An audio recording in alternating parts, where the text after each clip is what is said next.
Hello प्यारे बच्चों, कैसे हैं आप लोग। उम्मीद है आप लोग सब घर पे अच्छे से रह रहे होंगे और पढ़ाई कर रहे होंगे, क्योंकि रोज ही आप लोग के लिए कोई ना कोई कार्यक्रम आता रहता है। आज मैं फिर आप लोगों के सामने एक बार आई हूँ एक नया प्रकरण लेकर। बच्चों, आज हम कक्षा 5 में हमारा परिवेश विषय का पाठ 6 वन्य जीवों के संरक्षण का एक प्रकरण जीव जंतुओं की उपयोगिता एवं महत्व के बारे में चर्चा करेंगे। इस प्रकरण को पढ़ने के बाद आप लोग पालतू जानवरों एवं उनकी उपयोगिता को जान जाएंगे।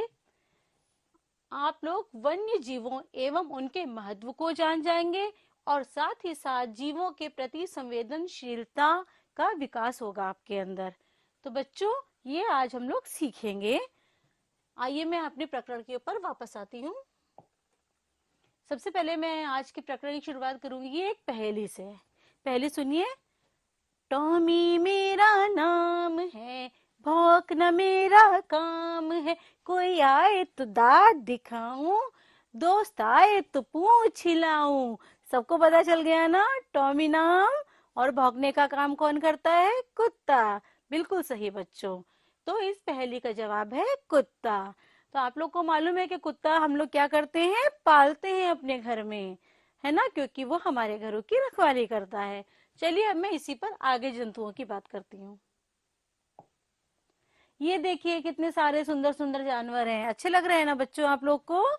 ये देखिए, ये कौन है? म्याऊ म्याऊ करती हुई बिल्ली। ये कौन है? सरपट सरपट दौड़ता हुआ घोड़ा जो दौड़ता है।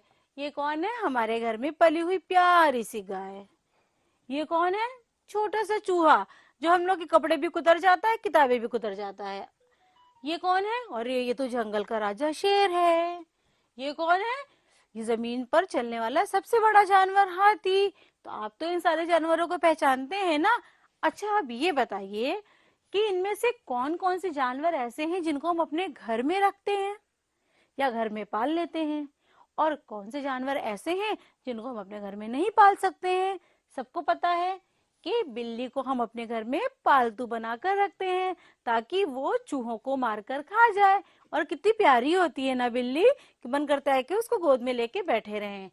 ये चूहों को भगाती है और हमारे अनाज की और हमारे कपड़ों की हिफाजत करती है। ये देखिए, ये कौन है? घोड़ा। घोड़ा आप लोगों ने देखा होगा। घोड़े की सवारी की है आप लोगों ने? अगर नहीं की होगी तो जरूर आप इक्के या टांगा में बैठे होंगे, जिसमें आगे घोड़ा होता है और वो गाड़ी को आगे लेकर जाता है। तो घोड़ा जो है सवारी के काम आता है, और उसके साथ साथ क्या होता है? बोझा ढोने के काम आता है। चाहे घोड़े पर अकेले बैठ के सवारी कीजिए, चाहे उसके पीछे गाड़ी लगा लीजिए और इक्का और टांगा बना लीजिए। फिर उसके बाद देखिए, ये हमारे पास आ गई हमारी प्यारी सी गैया, यानी हमारी गाय माता। गाय माता से हमें क्या मिलता है? सबको मालूम है ना, दूध मिलता है जिसको बच्चे पीते हैं।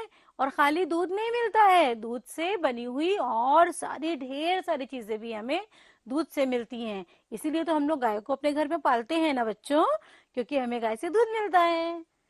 अब बच्चों हम इसकी बात करते हैं। ये आप लोग देख रहे हैं, ये कौन है? छोटा सा चूहा। चूहा क्या करता है? सबके घरों में कोने कोने में बिल बना के घुसा रहता है, और जहां देखता है कि कपड़ा रखा है पुराना, उसको कुतुर कुतुर करके अपने दांतों से खा जाता है। खाने का सामान, रोटी कुतर जाएगा, बिस्किट कुतर जाएगा, अनाज खा जाता है और नुकसान भी पहुंचाता है। किसानों को तो बहुत नुकसान पहुंचाता है। ये कौन है? आप लोग सब जानते हैं, ये जंगल का राजा शेर है। शेर दहाड़ता है। आप लोगों ने शेर की दहाड़ सुनी है? ये शेर जो है, क्या हम इसको अपने घर में पालते हैं? नहीं, क्योंकि अगर हम इसको घर में पाल लेंगे तो क्या होगा? जब ये भूखा होगा तो ये हमें को खा जाएगा ना, हमको नुकसान पहुंचा लेगा। तो हम इसको घर में नहीं पालते हैं। अब ये हाथी। हाथी को देखिए, साइज में इतना बड़ा हाथी है ये। है तो क्या हम इसको अपने घर में पाल पाएंगे? मुझे तो लगता है कि हम इसको घर में नहीं पाल सकते, क्योंकि इसके लिए इतना सारा हम गन्ना और इसको खिलाने के लिए पत्ते कहाँ से लेकर आएंगे? या तो हम उसको पाल लेंगे या हम अपने आप का खाना करेंगे। इसलिए हम लोग हाथी को नहीं पालते। लेकिन कुछ लोग हाथी को पालते भी हैं, जो उनसे सवारी का काम कराते हैं या बोझा ढोवाने का काम कराते हैं। जैसे लकड़ी वकड़ी के जो गट्ठर होते हैं, जब जंगल कटते हैं तो इमारती लकड़ी का सामान वो लोग लेके आते हैं, तो जंगल में गाड़ियां क्योंकि नहीं जा पाती हैं तो वो लोग हाथी का इस्तेमाल करते हैं बोझा ढोने के लिए। चलिए बच्चों, अब इन जानवरों की सहायता से मैं आपको आगे एक और बात बताती हूँ। ये देखिए, ये कौन है, इसको भी आप लोग पहचान गए होंगे। ये है हमारी बैल गाड़ी।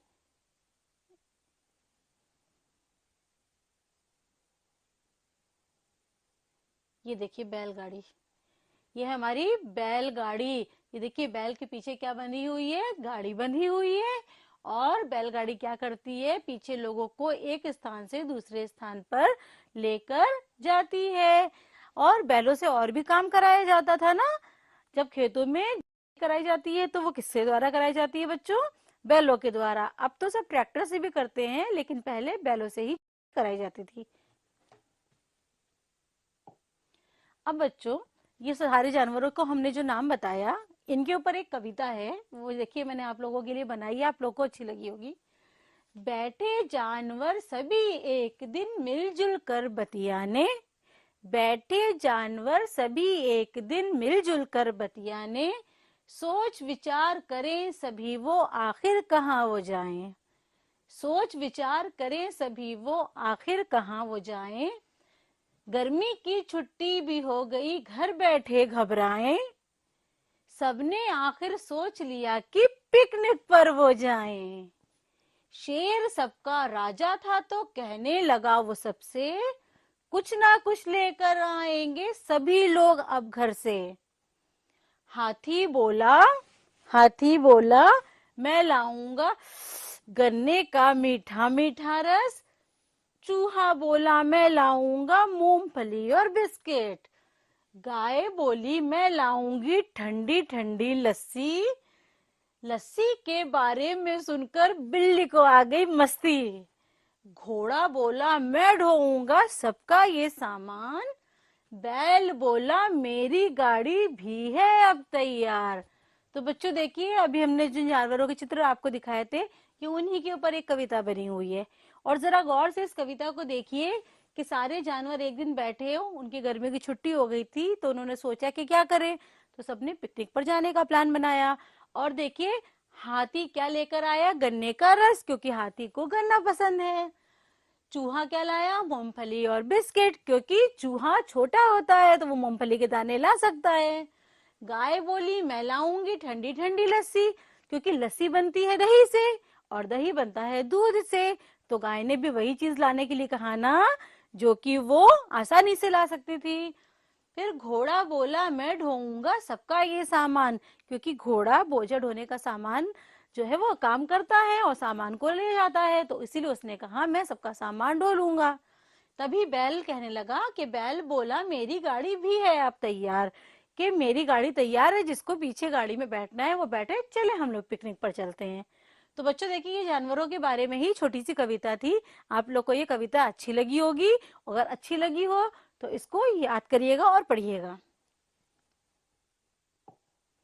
अब देखिए, हमने जानवरों की जब बात की यहाँ पे, तो अब हम इनको छाटेंगे कि इस कविता में हमने कौन कौन से जानवर देखे, पालतू जिनको हम पालते हैं, चूहा, गाय, बिल्ली, घोड़ा, बैल।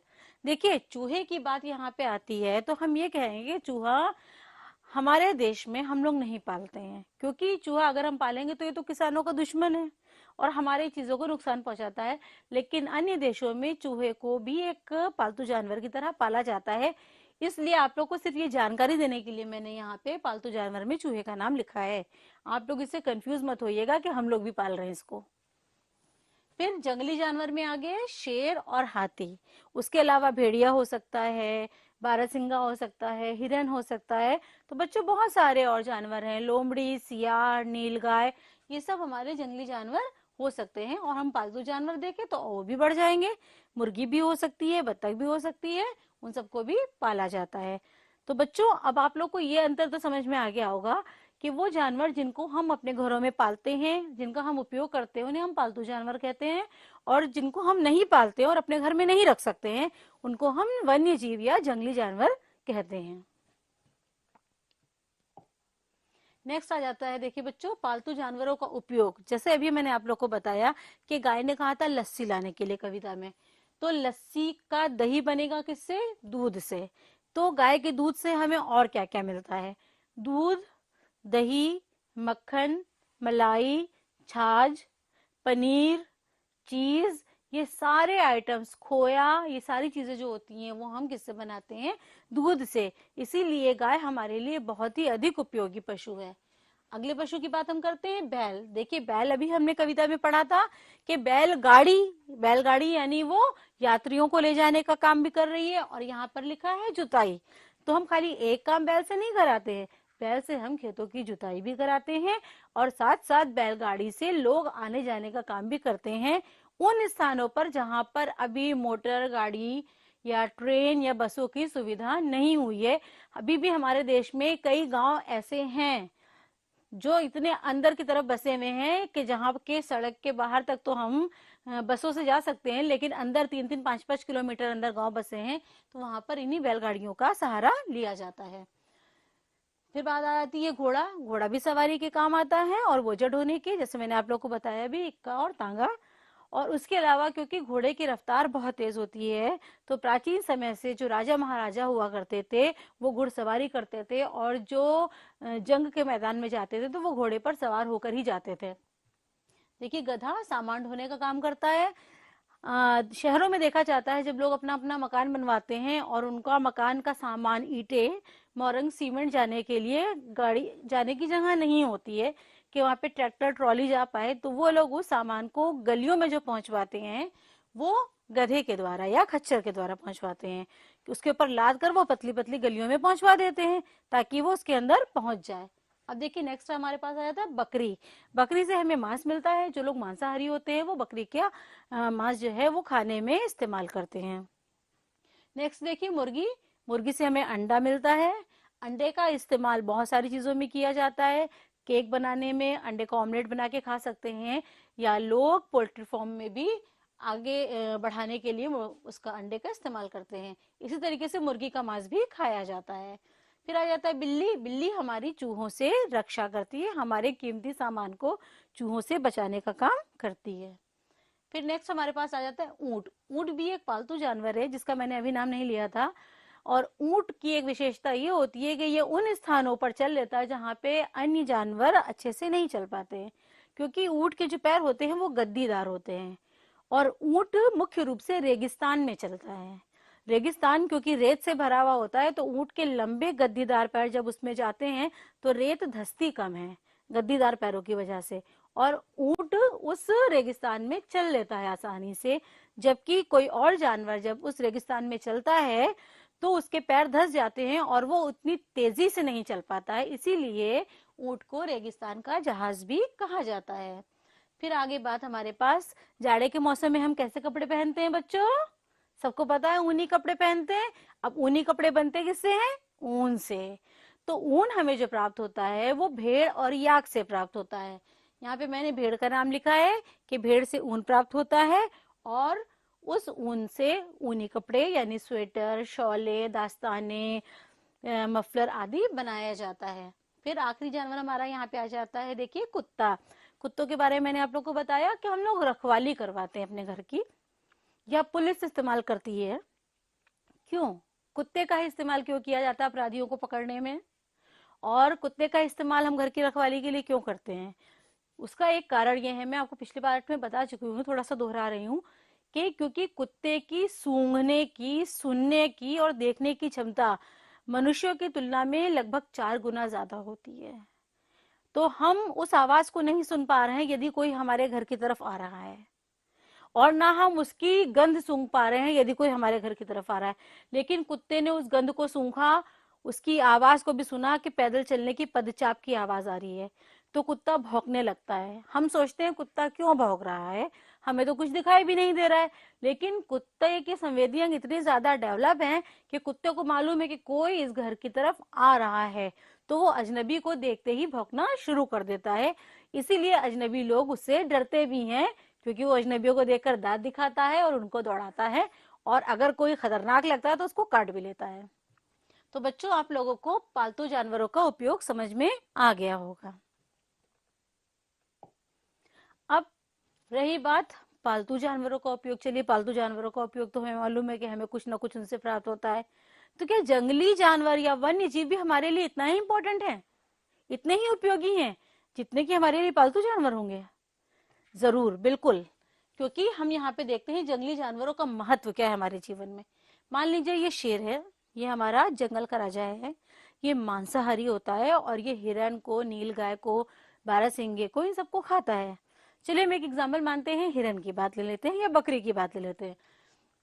यदि सारे के सारे शेर खत्म हो जाएं दुनिया से, तो हिरनों की संख्या में क्या होने लगेगा? ऑब्वियसली वृद्धि हो जाएगी। भाई हिरन को खाने का काम कौन करता है? शेर।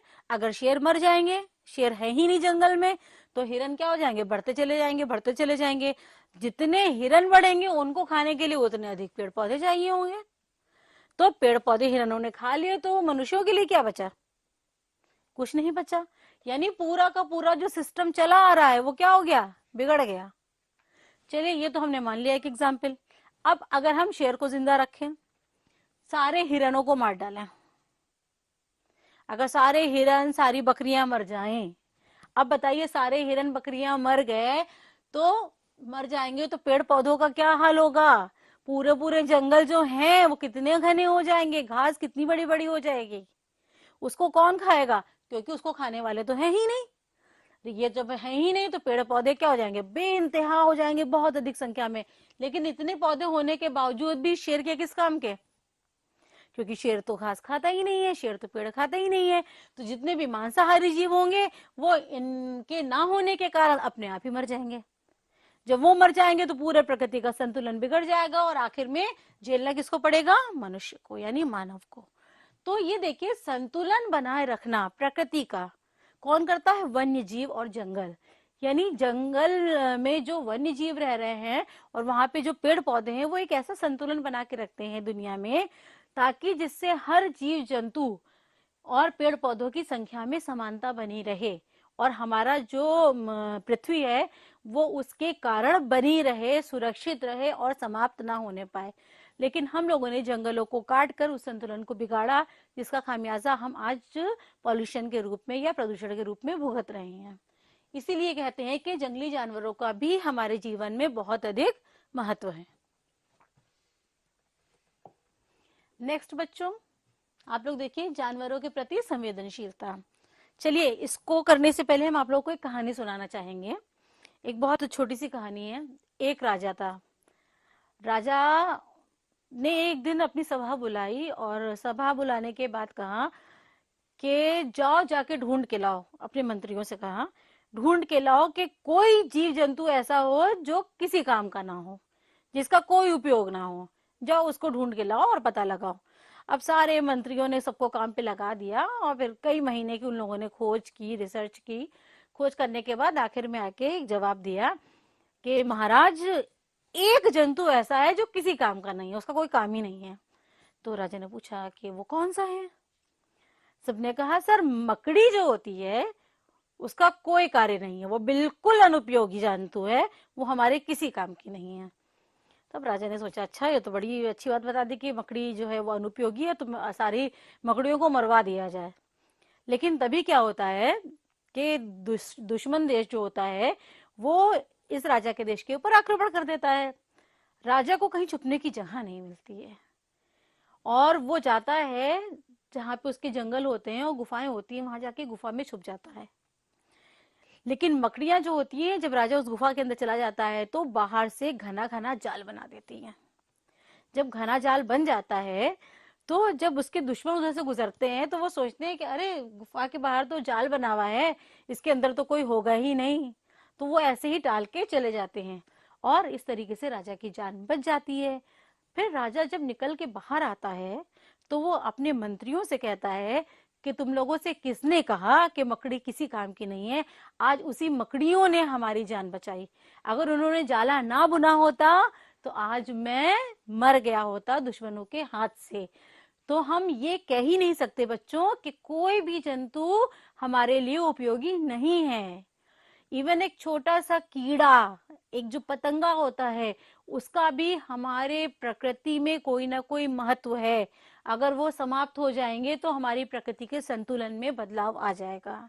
तो हम इसीलिए कहते हैं कि पालतू जानवरों के साथ साथ जंगली जानवर यानी वन्य जीवों का भी अपना ही एक अलग महत्व होता है, और हमें इसीलिए इन सारे जानवरों के प्रति अपने मन में एक संवेदनशीलता का भाव रखना चाहिए कि हम किसी जानवर को मारे ना, सताए ना, परेशान ना करें। आपने देखा होगा अक्सर शैतान बच्चे जो होते हैं वो जानवरों को ईंटा उठा के मारते हैं, कभी पत्थर उठा के मार देते हैं, नहीं तो डंडे से मारते हैं। क्या ये अच्छी बात है? बिल्कुल नहीं। उनके अंदर भी जान होती है, उनके अंदर भी वही तंत्रिकाएं, वही संवेदी अंग पाए जाते हैं जो हमारे अंदर। हम देख सकते हैं तो वो भी देख सकते हैं। अगर हमें दर्द होता है तो उनके त्वचा में भी छूने पर उनको दर्द होता है। तो बच्चों कभी भी ये काम मत कीजिए कि आप जंतुओं के प्रति संवेदनशील ना होकर असंवेदनशील बन जाइए। ये सोचिए जो आपके आसपास सारे जानवर पाए जा रहे हैं वो भी सजीव हैं, उनको दर्द होता है, उनको तकलीफ होती है। तो बच्चों आप लोग इन सब बातों का ध्यान रखिएगा, लेकिन मैं उसके साथ ही साथ आप लोगों को एक बात और बताना चाहती हूँ कि कुछ लोगों की आजीविका यानी अपना और अपने बच्चों का पालन पोषण ही वो जीव जंतुओं के भरोसे करते हैं। जैसे कि यहाँ पे बेटा चित्र में आप लोगों को दिख रहा होगा सपेरा, जैसे सांप के द्वारा उसका जीवन जीविका चलती है। सर्कस में भालू और शेर को नचाया जाता है, और मदारी जो है वो बंदर को नचाता है। तो यदि सपेरा सांप का नाच ना दिखाए तो वो क्या खाएगा, उसको पैसा कहाँ से मिलेगा, और अपने बच्चों को कैसे पाले पोसेगा? इसी प्रकार से सर्कस में भालू का वो दिखाया जाता है जो डांस होता है, और शेर का भी कारनामे दिखाए जाते हैं उसको भी पालतू बना के। ये मदारी बंदर का नाच दिखाता है। लेकिन मैं उन आजीविका चलाने वाले लोगों से भी एक गुजारिश करना चाहूंगी कि आप लोग भी अगर ऐसे लोगों को मतलब आजीविका पाल कर रहे हैं, अपनी चला रहे हैं, लेकिन उन जानवरों के प्रति अपने हृदय में एक संवेदनशीलता रखिए।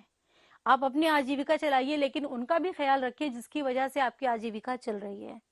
उनको इतना दंडित ना कीजिए, उनको इतना तकलीफ मत दीजिए कि वो उस काम को मन से ना करें। वो आपके अपने बनकर रहे हैं, आप उनको इतना प्यार दीजिए।